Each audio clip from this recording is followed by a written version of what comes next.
Bonjour et bienvenue dans Histoire, une émission qui vous embarque de l'Arise à la Lèze à la découverte de l'histoire et des légendes du Volvestre.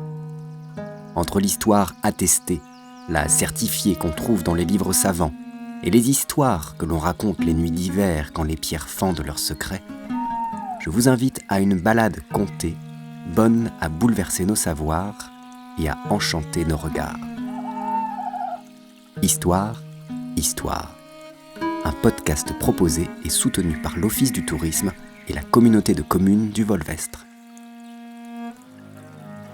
Aujourd'hui, notre curiosité vagabonde nous mène à Rieux-Volvestre pour une émission exceptionnelle.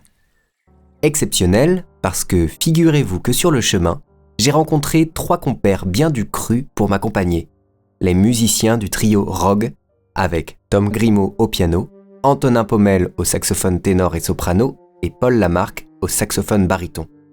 S'il me revient d'inventer et de tirer les fils de ce récit, c'est bien eux en revanche qui, avec la partition du trio pour piano opus 3 d'Ernest Chausson, nous porteront dans leurs notes en escalier hautes et profondes comme les tours de cette très ancienne cité. Alors accrochez bien votre casque audio, montez le son de votre auto, nous partons pour l'an de grâce 1794 et les berges de l'Arise.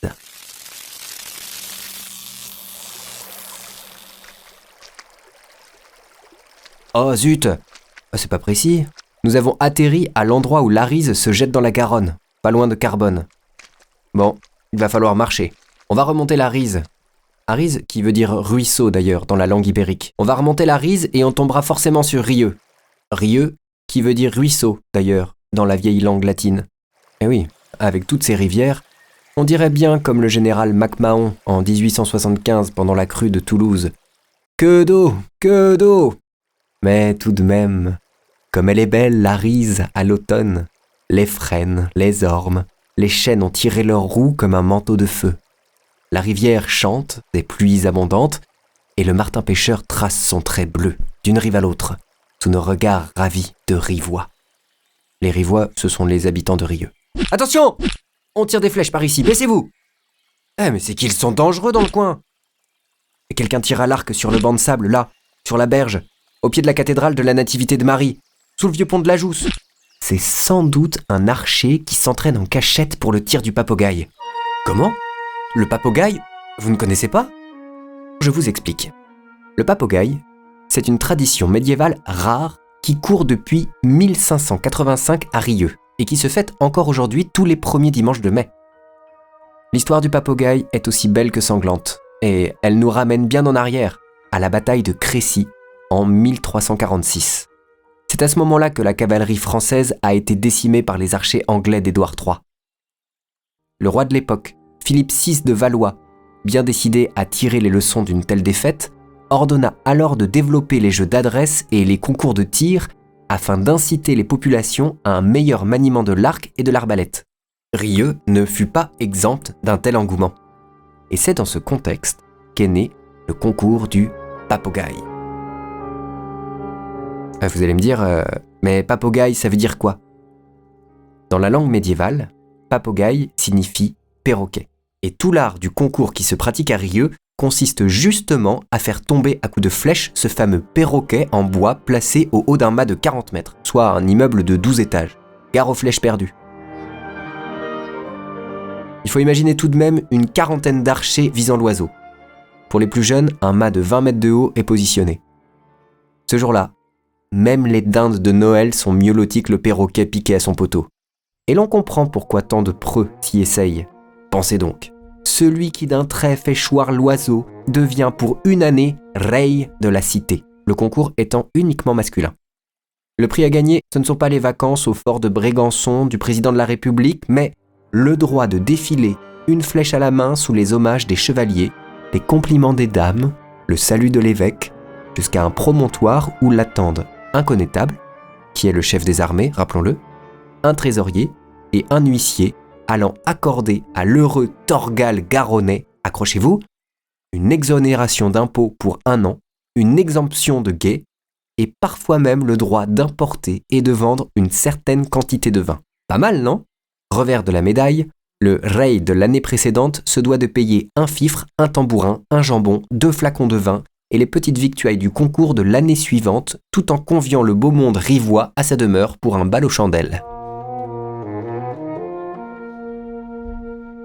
Et du beau monde s'en est, puisque seule la compagnie des gens de l'Arbalète, fondée en 1585 et réservée aux gentilshommes, a droit à ces privilèges. Les archers de l'autre compagnie, fondée en 1589 et destinée aux artisans et paysans, ont quant à eux de quoi aller se rhabiller avec pour trophée un chapeau et une paire de gants.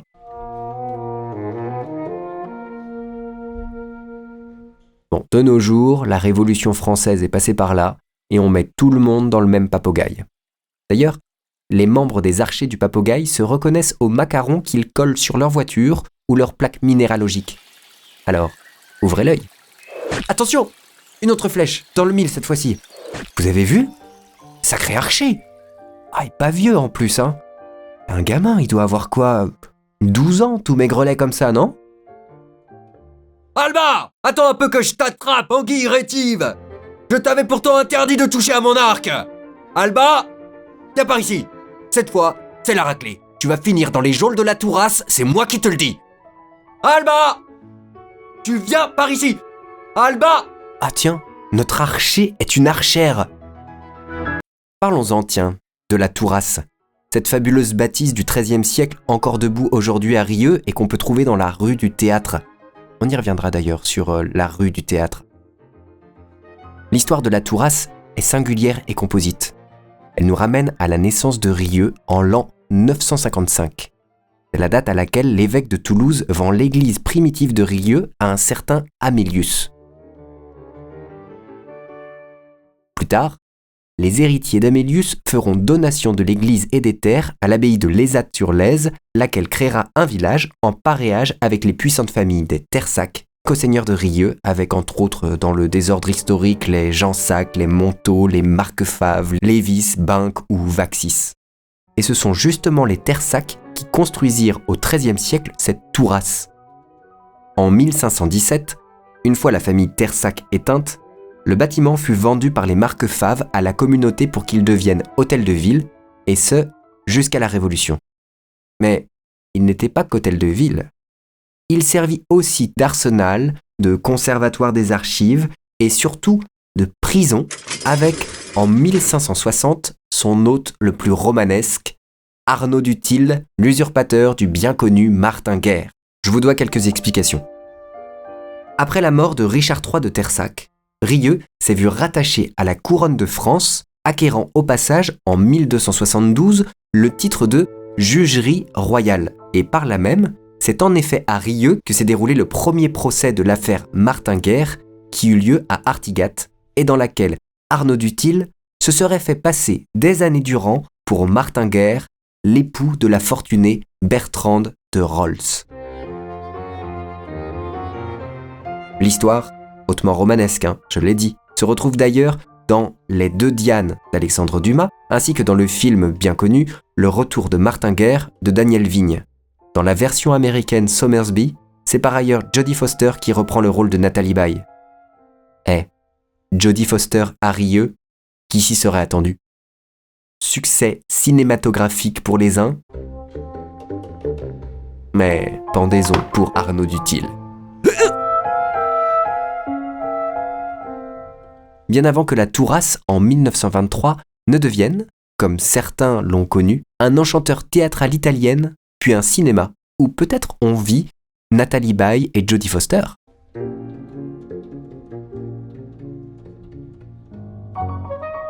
En cette année 1794 donc, on pouvait trouver dans les geôles de la Tourasse brigands, prisonniers de droit commun, déserteurs et autres réfractaires aux idées nouvelles de la Révolution en attente de jugement.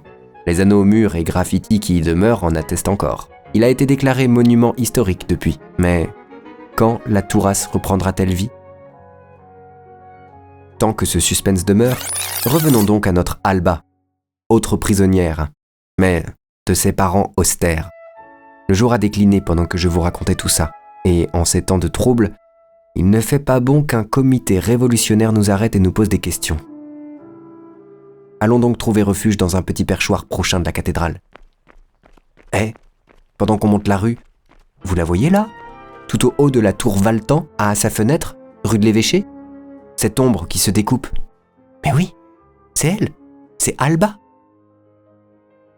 Elle regarde, mélancolique, les pigeons qui, après une dernière boucle autour de la cloche de la Tourasse, vont se percher sous la vieille halle ou dans les nichoirs des Jacobins. Elle regarde les choucas faire un dernier survol du clocher octogonal de la cathédrale avant la nuit, et elle pense à ce jour de la fin du XIVe siècle où la foudre s'est abattue sur le clocher, le faisant tomber sur la nef avec de gros dégâts. Et elle se dit qu'elle aussi, elle aimerait tout casser, s'échapper, voler comme ces oiseaux, ou frapper comme la foudre, s'enfuir, entrer dans le brigandage comme Cartouche ou Mandrin. Et puis, ses yeux se posent sur ce tas de pierres devant le pont de la Jousse, et voilà qu'elle pense à ces dernières années passées, aussi excitantes que terrifiantes depuis 1789 et l'abolition des privilèges. Elle voit encore les traces des destructions récentes, les tours et les créneaux mis à bas, et les tableaux brûlés, les statues de bois bûchées comme cette Vierge à l'enfant qu'elle aimait tant petite, le métal du portail fondu, livré au parc d'artillerie de Toulouse, et les bières des évêques renversées, le plomb de la toiture, les cloches du carillon, les chandeliers fondus eux aussi, et tous les biens vendus ou confisqués. C'est peut-être tant mieux, se dit-elle. Mais tout de même. Et c'est à ce moment-là, à l'heure entre chien et loup, qu'elle voit passer furtivement une bande de brigands armés tels qu'on les craint dans les campagnes à ces heures sombres. Dans la cité, nul ne les a encore remarqués. Ces brigands, pauvres et sans scrupules, ni monarchistes, ni révolutionnaires, profitant de la guerre civile des levées de troupes partis combattre aux frontières extérieures les monarchies hostiles au nouveau régime, ils pillent ce qui peut l'être encore et... Oh, vous voyez, ils tentent d'entrer dans la cathédrale. C'est le trésor qu'ils convoitent, regardez. Ils entrent. Du haut de sa tour, Alba les a vus, elle aussi. Comment prévenir? Punie, la porte d'Alba est fermée, mais que fait-elle? Elle ouvre la fenêtre? Elle a son arc. Elle vise au ciel, mais pourquoi?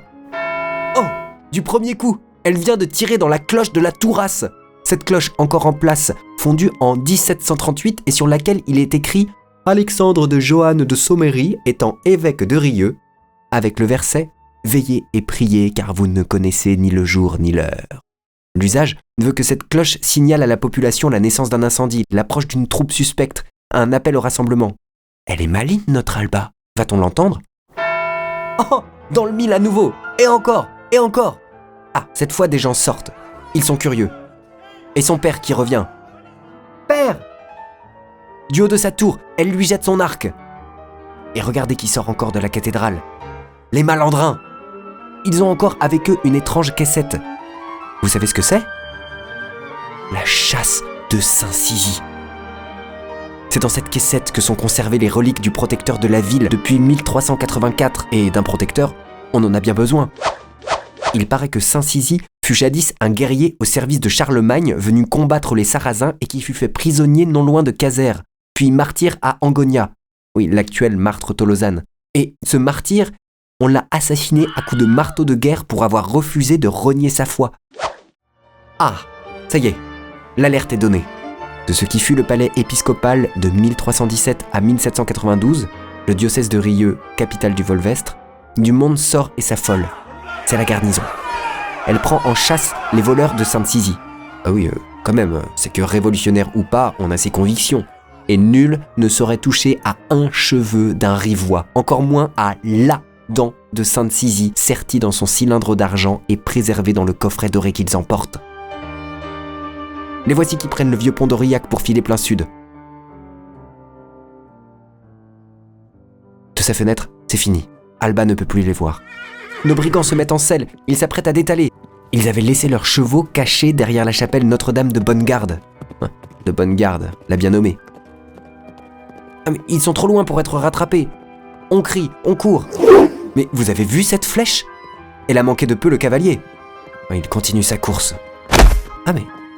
Qu'est-ce qui tombe de son cheval? Ce sac en toile? Mais oui, c'est bien la caissette qu'il voulait emporter. La flèche aura coupé le lien. Et vous reconnaissez le tireur? C'est Malory Coquille, le père d'Alba.